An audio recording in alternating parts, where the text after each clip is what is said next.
Oh, Kev, I have been listening to the right album, haven't I? Because it was like... It's Apophenia. Yeah, thank God for that. Cool. Because I was thinking... Are you listening to this? Why? Yeah, exactly. It's one of them again. Maybe not as much as sometimes. Yeah. It's not like, okay. What the hell were they going to say about this? So yeah, this is band... Faster Circuits is the band. And the album is Apophenia. And it's a great title, actually. But what does Apophenia mean, then? well, I'm going to talk about that later because it's quite interesting. It doesn't quite mean what I thought it meant. I thought it just meant people who think, that happened because I did this thing. People who gamble a lot think, well, if I walk down the street tomorrow, that'll make me win the lottery. I thought it was that. It's not quite that. It's more complicated than that. It's a really good title, actually. But yeah, washes of sound, very familiar sounds, and it's superficially very 60s and experimental, but it's a fashion thing from the 90s, isn't it? It's like a hipster band. I hear that in it as well.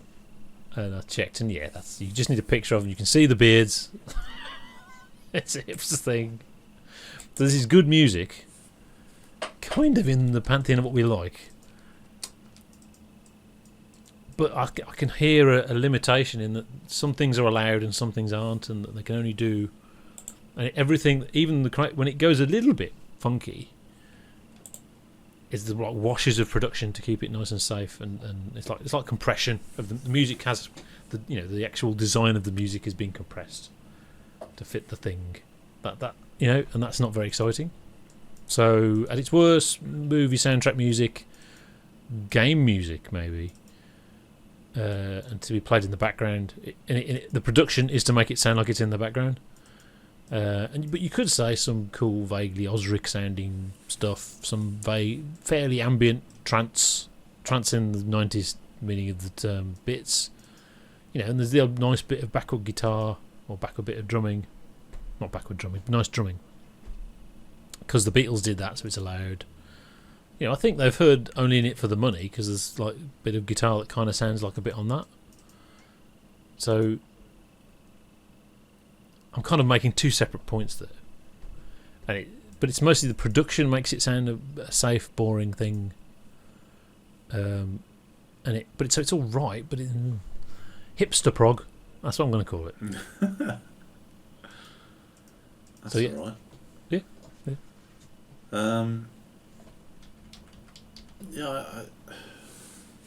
Predictably, I struggle with this one. I think you're going to know within 15 seconds of putting it on whether you're going to like the album or not. Yes. Because it is that. It's that, yeah. You know what it is in 15 seconds. And to say, I actually had quite a few hopes. Just from the title, I had a few hopes. And then when it started, I thought, actually, this could be good. I can see why we're doing this. Mm. And I was thinking... of the, what was his name? The IBM 1401 thing, Johan Johansson. Yes, yeah. You remember we did that? Yeah. And that was that. I mean, I just love that. I keep going back to that album every now and again. Very ambient, and just something fundamentally cool about it. Yeah. Now, I think that's probably a geeky thing. Yes, but there's like a nostalgia in there. Yeah. And I think you could apply that to something else other than computers. But obviously, and it flows into, and the 1401 album was actually an album. Yes. Yeah. Around it's a very strange concept. These tapes that he found of the user manual. Yeah.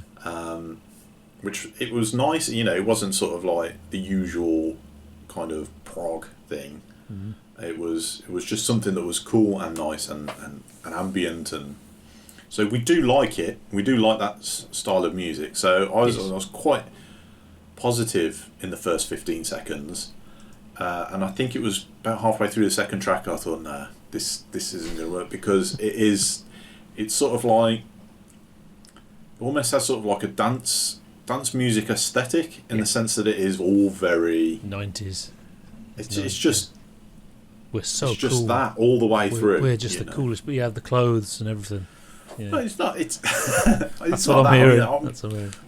I'm talking about the actual music. It's very flat. It's just sort of like, this is what it is, and this is what you're going to get for 40 odd minutes, whatever it is. Yeah, they're not allowed to go out of those boundaries. It's not that I don't get the sense that it's not that they're not allowed. It's just that they don't want to. Well, we don't know. Yeah. Because it's very difficult to create that sort of ebb and flow, you know, in an album as ambient as that. I mean, you can't really punch it up too hard. Yeah. And you can't go much lower. So what you do, how do you create that diversity in the album? And I think they took the decision to just not bother. Yeah, just do it. Do the sound. Just do the it. Sound just carries on. Keep making songs. I'm pretty sure they could have, made this album 100 minutes long. Yeah. 200 minutes long. Yeah. And it would have more songs with titles like it's Electric more like Mayhem. It's more like a Spotify soundtrack. Playlist, sorry. It's more like a playlist than it is an album. Yes. Lots of things that are very similar. Keep listening forever. But I mean, having said that, I mean, as you say, it's not all. It's sort of like ambient, folky rock, sort of thing. Yeah. Yeah. Because it's not like. But everything has to wash. The vocals are completely inaudible. They're singing. He's singing about something, but who cares? Who knows what? And who cares? I mean, it's so washy and it's so slow. It's not really. It's not something you could ever sing along to. So.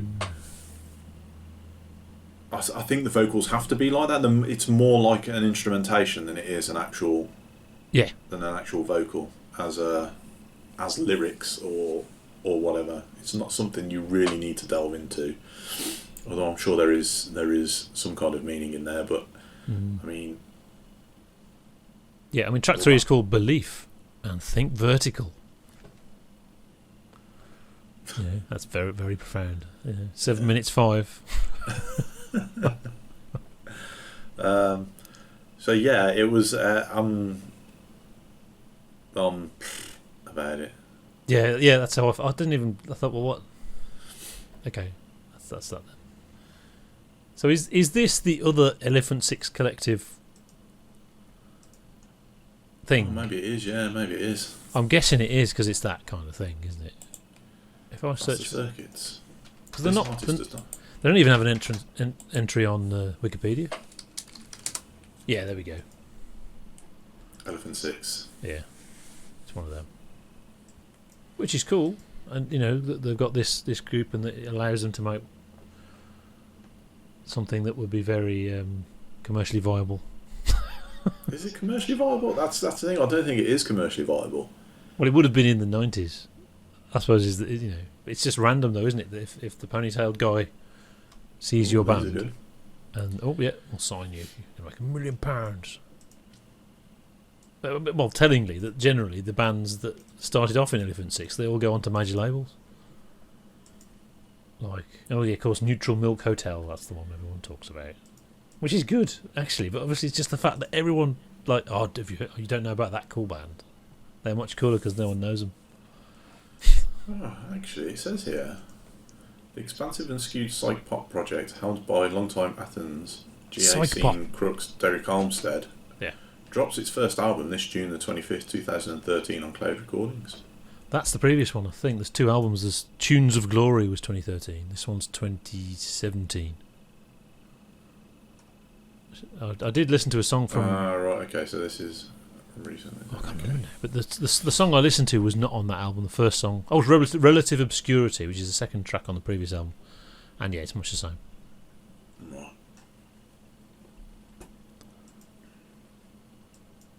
yeah, psych pop. That's what it is. So, yeah, I suppose. So something. Remember that thing in the 60s? It's not pop. Actually, how can it be pop? The vocals are. Are they? You can't. You can't hear them. I mean, I think one of the fundamental things of pop music is you can sing along with it or dance to it. That's true. You can't do either of those. You can take some drugs and just chill out. Just put it on. Yeah.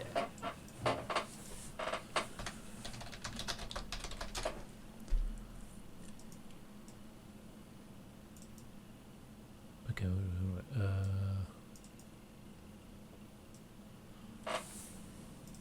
Faster Circuit. Okay, in 2017, Faster Circuits released the album Apophenia, which features the Elephant 6 logo.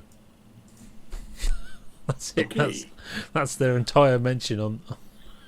That's all you can say about them. Mostly harmless. Mostly harmless, yeah. See, if they were called Mostly Harmless, then that'd be just brilliant. I'd be all for it. Perfect.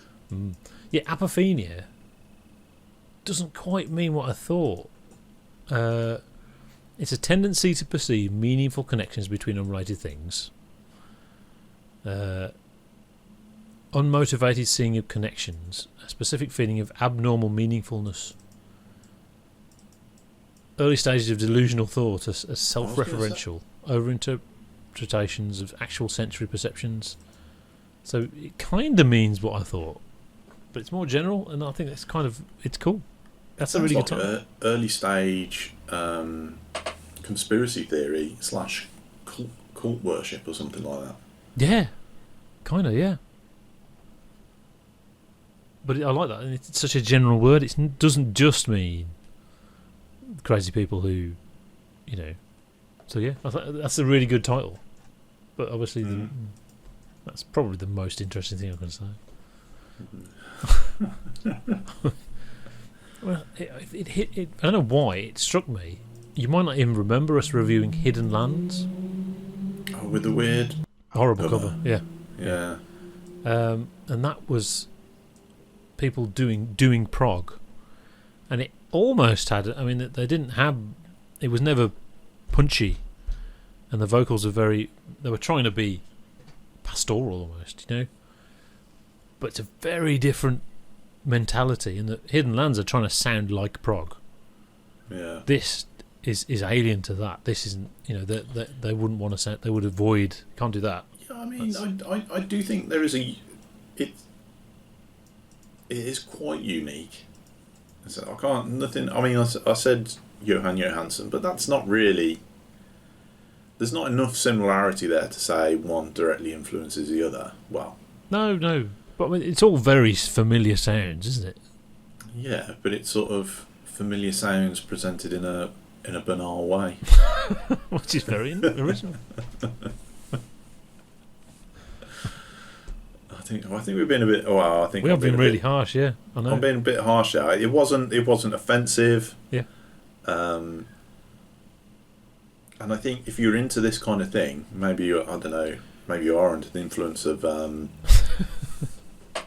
some drugs or something like that, and this speaks to you. It's quite well executed. But in terms of trying to review an album, there's nothing there to hang anything on. It's sort of like this track's good. This track's it's almost the same. Yeah. It's just the same all the way through, and there's it's a really cool guitar bit somewhere. I can't remember where it is. And it sounds. There is an element of something from We're Only in It for the Money. Yeah. It is nice that there is sort of natural instrumentation in there, and it's not all just done in the box. You can hear great playing. Yeah. You know, and there's some cool bits, and that's good, and we should applaud that. Yeah. So really, but it's like you said, it's not really reviewable. So we've ended up just talking about that it's not really reviewable. Yeah. It's just. I mean, that style of what they've picked out there, I think it's very difficult to make something that would be reviewable in that style. Yes. So the fact that they haven't done it is not like. I don't know if it's actually a criticism. Well, exactly. They can't say, "Hang on, everyone, stop playing." Right, Wenton aren't going to be able to review this. Cancel, delete everything, and start. No one's going to be able to review this. In that sense, I mean, yeah, it's I suppose it is interested in that. It'd be more interesting if it actually worked in the sense that it was An album. something, yeah. Yeah, it's not an album, Something is you it? can engage with, but you can't quite explain why you're engaging with it. That's because true. It doesn't fit the normal rules. That would be nice. It would need to be much further out. Yeah. It's everything's familiar. It's that thing. Oh, now they're doing that thing, and you know. So I mean, that's kind of like a neo-prog thing almost, isn't it? You know, now it sounds like Genesis. Oh, that bit sounds like Yes. None of this sounds like Genesis or Yes. Neo-prog consistently manages to sound really, really banal. There's that word again. It's sort of like And they're trying to make the most interesting music. Yeah. Managing to be, it comes out banal. Yeah, managing literally to be, you know. Excuse me. What's the word? I don't know what the word is. Got to think of the word now. It's just generic, isn't it? It sounds generic, yet it's trying to produce music which is the antithesis of generic. Yeah, copying all the bands who are doing something interesting. Yeah. Just making it Does sound not make you interesting. Yeah.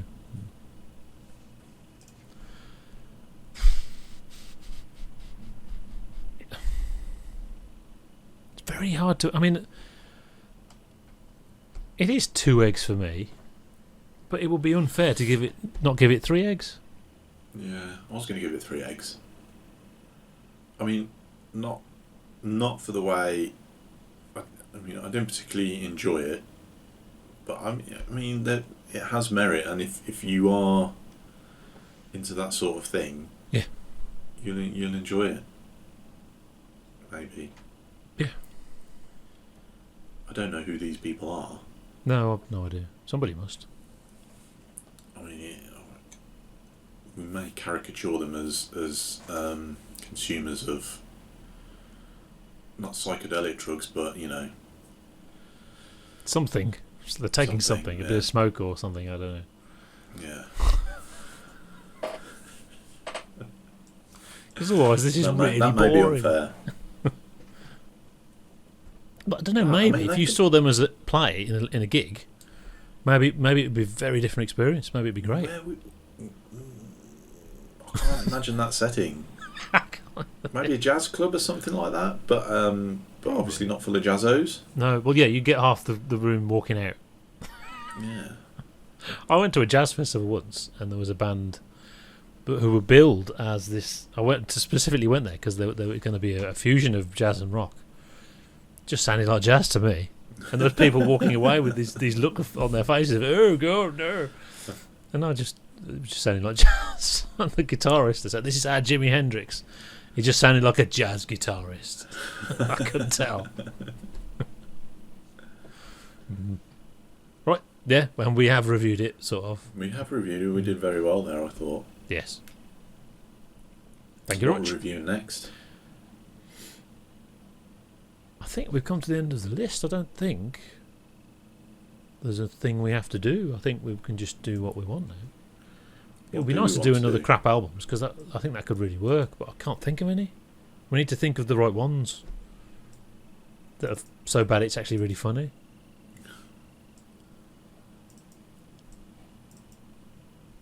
We did have a comment, like, I think today.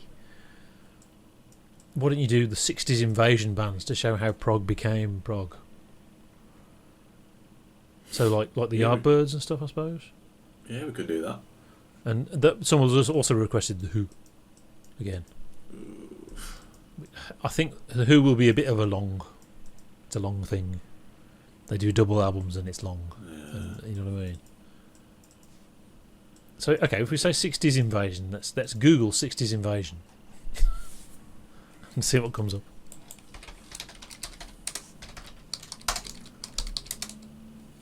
sixtiesinvasion.com. It's a cover band. Okay, so what bands do they play? Right. Oh, American bands. The Turtles, the band, the Zombies. So happy together. Janis Joplin, the Bee Gees. That's not really. Aretha Franklin. Why is that 60s invasion? I don't understand. Maybe that's the 60s invasion in the other direction. I don't know. Spice Girls, Oasis, Robbie Williams. Yeah, all the classic stuff. The Charlatans. Which bands were part of the 60s British invasion. Pop and rock groups such as the Beatles, the Rolling Stones, the Who, the Kinks, the Dave Clark Five, Herman's Hermits, the Hollies, Swinging Blue Jeans, and the Animals were at the forefront of the invasion. Some of those bands are good.